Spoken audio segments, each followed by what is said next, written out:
جس کو جو کچھ بھی ملا آپ کے دروازے سے. بسم اللہ الرحمن الرحیم. الصلاۃ والسلام علیک یا رسول اللہ. المشاق علی قسمین مشقۃ لا تنفک عنها العبادۃ غالبا کمشقۃ البرد فی الوضوء والغسل ومشقۃ الصوم فی شدۃ الحر وطول النہار ومشقۃ السفر التي لا انفکاک للحج والجہاد عنها ومشقت علم الحد ورجم الزنات وقتل الجنات وقتال البغاة فلا أثر لها في إسقاط العبادات في كل الأوقات.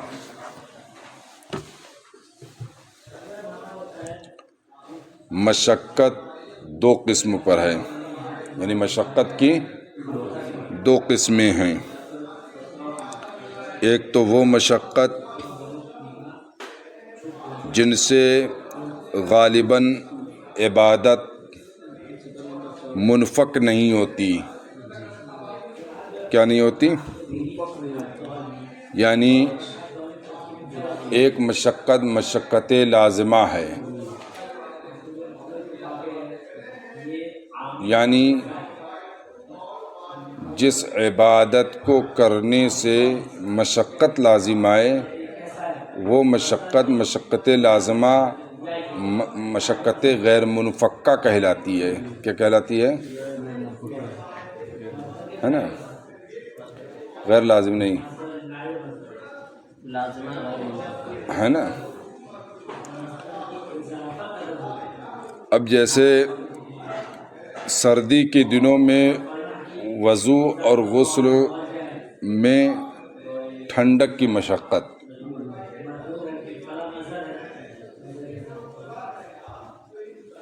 تو سردی کے ایام ہوں اور انسان کو وضو کرنا ہو اور غسل کرنا ہو تو اسے جو برد کی مشقت حاصل ہوگی، اس مشقت کی بنیاد پر اسے وضو ہی سے رخصت مل جائے، غسل ہی سے رخصت مل جائے، یہ نہیں ہوگا، ہے نا. رہی بات تیمم کے جواز کیوں کر ہے، اس کا جواب آگے دیا ہے. برد کی بنیاد پر تیمم کا جواز نہیں ہے. تیمم کی بنیاد خوف کی بنیاد پر ہے، یعنی اس برد سے انسان کو اپنی جان جانے کا خوف ہو، یا کسی عضو کے شل ہو جانے کا خوف ہو، یا کسی عضو کے تلف ہو جانے کا خوف ہو، ہے نا، یا بیماری بڑھ جانے کا اندیشہ ہو، ہے نا، تو تیمم جائز قرار دیا گیا ہے. تو برد کی بنیاد پر نہیں بلکہ برد سے خوف کی بنیاد پر. اگر برد ہے خوف نہیں تو تیمم جائز نہیں ہے نا. تو ایسا ہو سکتا ہے کہ برد ہو خوف نہ ہو، لیکن جب برد کے ساتھ خوف ہوگا تو تیمم جائز ہوگا، ہے نا. تو ایک سوال یہاں پر یہ پیدا ہو سکتا تھا، اس کا جواب بھی آگے انہوں نے دیا ہے نا. اور میں نے سمجھا کہ بتا دوں نہیں تو بھی الطاف پوچھ لے گا مجھ سے، ہے نا. پوچھنے والے تھے نا. اور دیکھو جی، ومشقۃ الصوم فی شدۃ الحر وطول النہار، اور سخت گرمی میں اور دن کے طویل ہونے میں. اپنے یہاں روزے کے ایام تقریباً 15 سے 16 گھنٹے ہو جاتے ہیں گرمی کے دنوں میں، ہے نا. تو اب اسے روزہ رکھنا تو ہے ہی ہے. تو اس روزہ رکھنے میں جو مشقت ہے نا، کیا ہے نا. تو اس بنیاد پر اسے طول نہار والے روزے سے رخصت نہیں دی جائے گی، یا شدت حر والے روزے سے اسے رخصت نہیں دی جائے گی، کیونکہ یہ مشقت غیر منفکہ ہے۔ خود اسی عبادت کے انجام دہی کے ثمرے میں مشقت آتی ہے، اس لیے یہ مشقت کسی بھی طرح کی تخفیف کا باعث نہیں ہوگا۔ ومشقت السفر التی، یا سفر کی وہ مشقت جن سے حج اور جہاد کا انفکاک نہیں۔ حج اور جہاد کا بھائی ظاہر سی بات ہے، حج میں سفر کر کے جائے گا تب نہ حج کرے گا، اور جہاد کرنے کے لیے بھی سفر کرنا ہے، تو سفر کی مشقت ہے، تو اس مشقت کی بنیاد پر حج کی رخصت مل جائے۔ بھائی سفر کی بنیاد پر نماز قصر ہو جاتی ہے نا، روزے کا رکھنا واجب نہیں رہتا،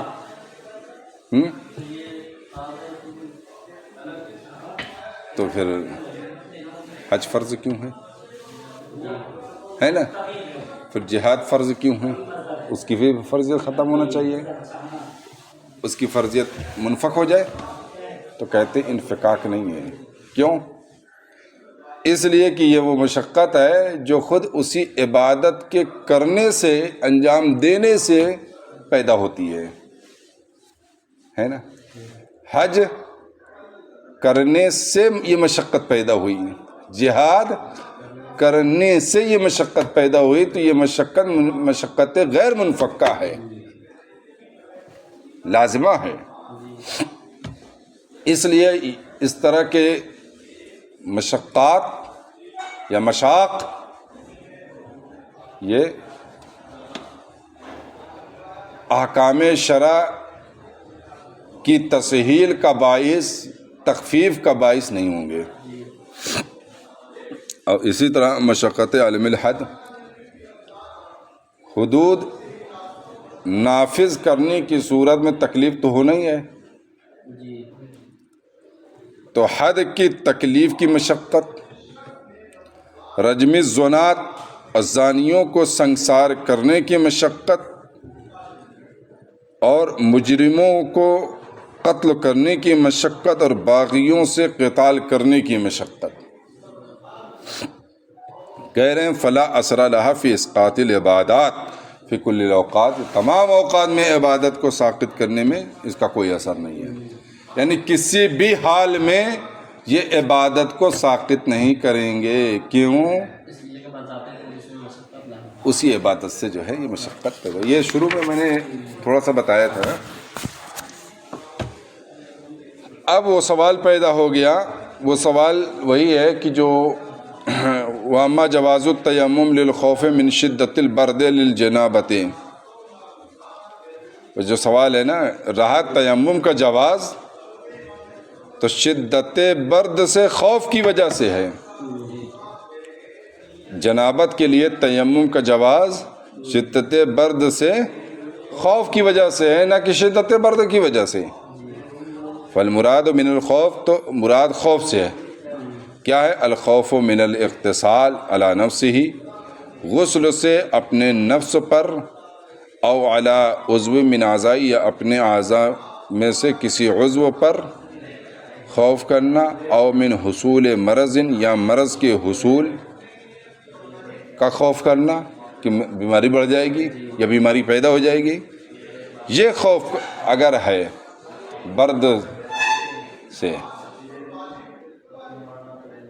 ہے نا، تو اس وقت جو ہے اس کے لیے تیمم جائز ہوگا۔ ولذا اشترط فی البدائے، اسی وجہ سے بدائے میں یہ شرط لگائی گئی ہے لجوازہ من الجنابت، کیونکہ وہ جنابت سے ہے نا جائز ہے، یعنی تیمم جو ہے جنابت سے جائز ہے کہ اللہ یجد مکانا یاوی ہے، ایسا مکان نہ پائے جس کی وہ پناہ لے، ولا صوما یتدفع به، اور ایسا کپڑا نہ پائے جس سے گرماہٹ حاصل کرے، ولا ماء مسخن، نہ ہی گرم پانی پائے، ولا حمامن، اور نہ ایسا حمام جس میں گرم پانی وغیرہ کا انتظام ہوتا ہے، گیزر وغیرہ لگے ہوتے ہیں، ایسا نہ پائے۔ تو ظاہر سی بات ہے پھر ٹھنڈک تو اس کے لیے باعث خوف تو ہوگا، ہے نا؟ تو یہ صورتیں نہیں ہوگی تو جنابت سے بھی تیمم جائز ہو جائے گا۔ والصحیح انہ لا یجوز للحدث الاصغر، اور صحیح یہ ہے کہ تیمم حدث اصغر کے لیے جائز نہیں ہے، کما فی الخانیہ، جیسے کہ خانیہ میں، لعدم اعتبار ذالک الخوف فی اعضاء الوضوء، کیونکہ وضو کے اعضاء میں اس خوف کا اعتبار ہی نہیں ہے۔ وضو کے اعضاء میں یعنی ہاتھ، منہ، چہرہ، دلہ، اس سے جو ہے کون سی جان چلی جائے گی آپ کی، یا کون سا عضو تلف ہو جائے گا، یا کون سی بیماری بڑھ جائے گی۔ ہاں اگر ان اعضاء میں سے کہیں پر بیماری ہے تو اس پر پٹی ہے تو مسال الجبیرہ ہے نا؟ سمجھ میں آئی بات؟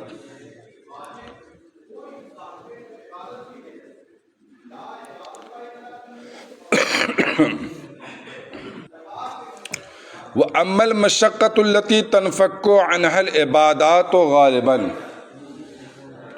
فَعَلَى مَرَاتِبَ،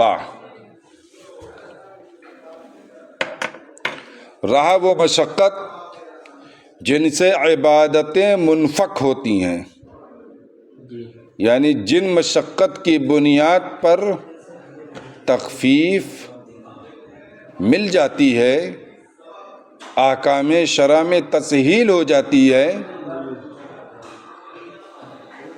تو اس کے چند درجات ہیں۔ فاعلی مراتبہ، اس کے چند درجات ہیں۔ الاولی،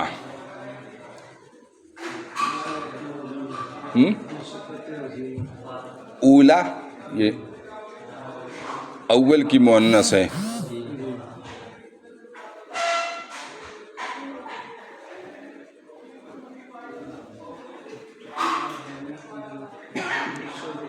مشقۃ عظیمۃ، آپ والے کتاب میں کون سی عبارت ہے عظیمۃ کے بعد؟ قادحۃ کمشقۃ الخوف علی النفوس والاطراف ومنافع الاعضاء فہی موجبۃ للتخفیف۔ کیا ہے؟ نہیں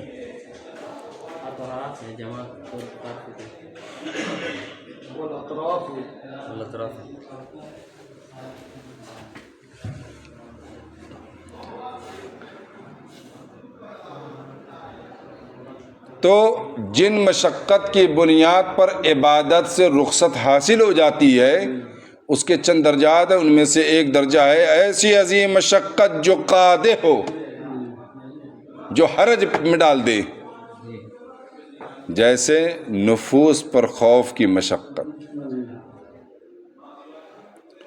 اور اطراف یعنی اعضائے نفوس پر خوف کی مشقت، یا اعضاء کے منافع پر خوف کی مشقت، فہی موجبۃ للتخفیف، تو یہ تخفیف کا موجب ہے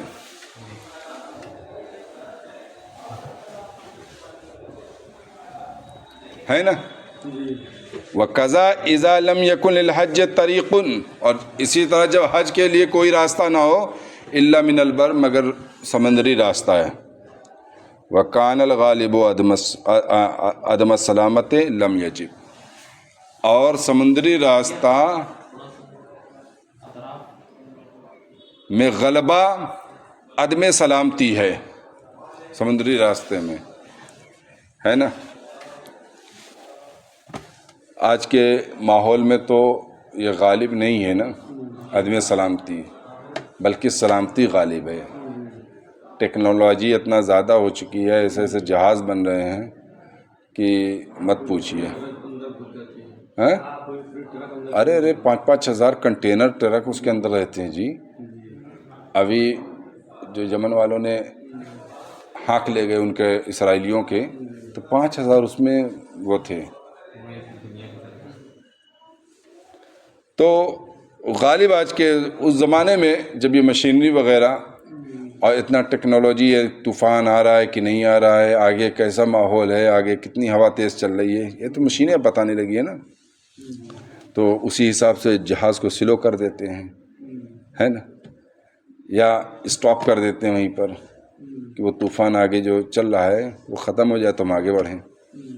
پہلے یہ سب ناپنے اور جانچنے کا کوئی آلہ تھا ہی نہیں، تو غالب یہ تھا کہ اکثر جو ہے حادثے کا شکار ہو جاتے تھے، تو غالب عدم سلامتی تھی تب۔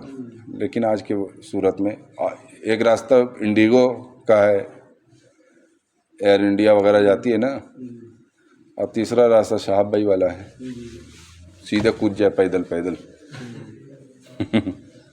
ویزا تو دیں گے ہی دیں گے، جب وہ پہنچیں گے تو پورا میڈیا جو ہے پورے ہندوستان میں، پوری دنیا نہ دکھائے گی، تو ملک کو ویزا آٹومیٹک دینا ہے نام کمانے کے لیے۔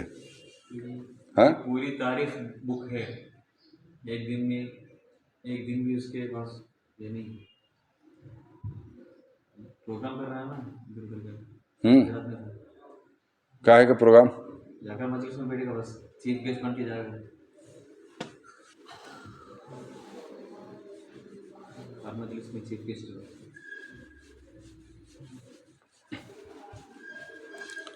الا من البحر، مگر سمندری راستہ۔ تو ہاں اطراف کیا کہہ رہے تھے، تو یہ تو سمجھ گئے نا کہ جب حج کے لیے سمندری راستے کے علاوہ کوئی اور راستہ نہ ہو، اور سمندری راستے میں غلبہ جو عدم سلامتی ہو، تو حج واجب نہیں ہے۔ آج کی صورت میں تو سمندری راستہ بھی ہے اور پلس جو ہے ہوائی راستہ بھی ہے نا۔ اور یہ اطراف کیا، اطراف اعضائے نفوس،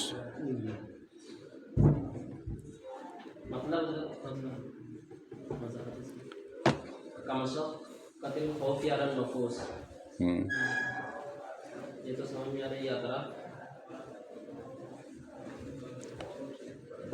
کسی عضو کے تلف ہو جانے کا اندیشہ ہو، جان جانے کا اندیشہ نہ ہو، یعنی کوئی عضو خراب ہو جائے گا، ہاں ہے نا۔